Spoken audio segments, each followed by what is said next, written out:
I wasn't trying to fight nobody, homie. Yeah. I was not angry. He's a very angry man. You are now watching the one and only Premium Culture Network. Life is lyrical. One of the dopest hip-hop tracks ever created certainly didn't come without some drama, but we all know what the drama gave birth to. The hip-hop classic Mind Is Playing Tricks on Me took rap to a dark place and a tripped-out consciousness. I'ma let y'all hear each member of the Ghetto Boys break down exactly how this classic came together. Please give me that like and subscribe button if you appreciate this one, man. I am Kev, this is Life. At first, I personally didn't like the song because when Ready Red left, I felt that was the worst thing that could have ever happened to us because he put his heart and soul into the production of everything Rap-A-Lot. I was at Red's house and we were building the song Size Ain't Ish. Red was playing the record and Faye said, "What song is that?"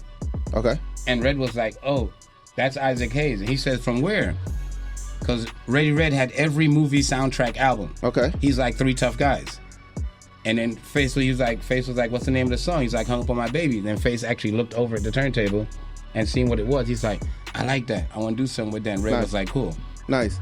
You know what I mean? And that's how the whole drum pattern for Pickin' Boogers, because Red know all the drum patterns. Nobody even know that's Biz Markie Pickin' Boogers. Wow. For the drum pattern of Mind Playing Tricks. Wow. Yeah. All of a sudden, homeboy just pulled out a big green slimy. Nah, I ain't even gonna say it, but at night I can't sleep. I toss and turn, candlesticks in the dark, visions of bodies being burned. My grandmother came up with the title. I just stole the title from my grandma.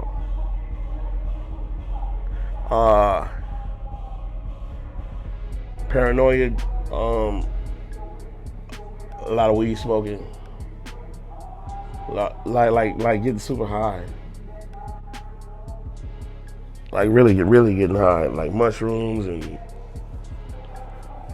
downers and all kinds of inspired, paranoia. It's a brain, it's a part of your brain that you can tap into that will scare you if you tap into it. Like, I'm so glad to be out of there. I don't ever want to go back in there. You know what I mean? Like, I was in a part of my brain that was like almost spooky, man. Like dark, like gothic. Like, nigga, paint your nails black and, eyebrows, cut your eyebrows off and paint your under here black. You know what I mean? Like a real fucked up state of mind, man. To the point where I just wanted to die. First of all, Brad brought the song to the table. Right. He got the idea from his grandmother. His grandmothers would always say, when she lose something, she said, "My mind playing tricks on me." So he took that, a light went off, and came on, and he wrote like 3 verses to the song. He wrote the first 3 verses. Well, not the first 3 verses. He wrote the first. Well, the song basically was written. Right. And when Jay heard the song, he was like, "This needs to be a Ghetto Boy song," because he had actually wrote it for himself.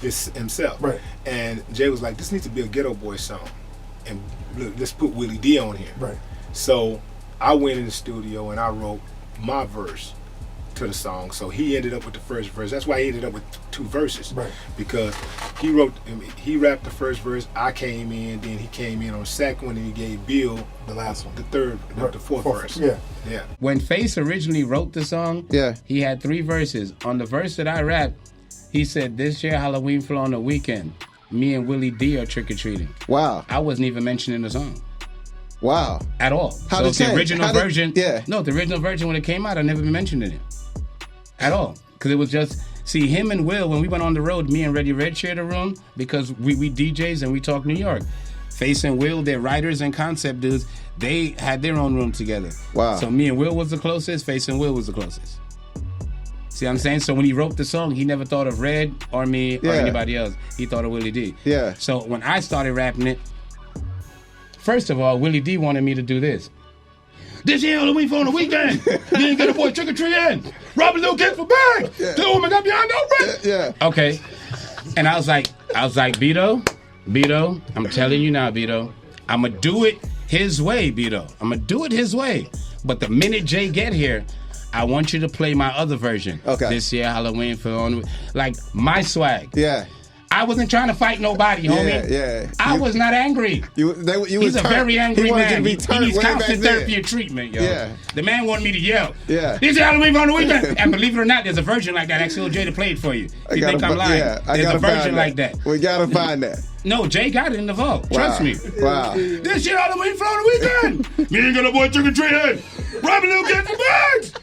No, but guess what though? When Jay walked in, Willie's like, Bill wasn't doing the song. Like I said.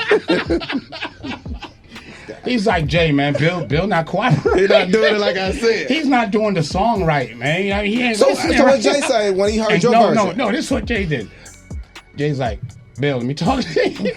He's like, so what's going on, man? I'm like, the man want me to yell like I'm doing the song, Size Ain't It. You know, it's like, that's not this song. Yeah. Jay's like, all right, man, you know, we have a deadline. I know you know what to do. I know Will know what he's doing, so let me hear it. When Jay heard the version of everybody yelling, because he talked face and yelling too. Yeah. Jay was like, okay, it sounds ghetto boy, hardcore, you know, aggravated. Yeah. Let me hear that verse that Bill said he liked. He's like, rest of y'all go back in and do it to that tone. Wow. Now you like the song Mind Playing Tricks. Yeah. That's the way it goes. Yeah, because other than that, we'd have sounded like the Beastie Boys on crack. Absolutely. It was different. And I think that the priority felt like somebody at priority was like had a meeting with James and convinced him to move to put that song on there. Change the world. Yeah. Change the world. It's a great record, bro. I love what Bill and Will did to it too. It made it what it is. Classic record. Is not what made it what it was. Nah, it still is It today. still is. Today Because people play that still. on Halloween. Yeah. Like now, just play this. This shit jams, man.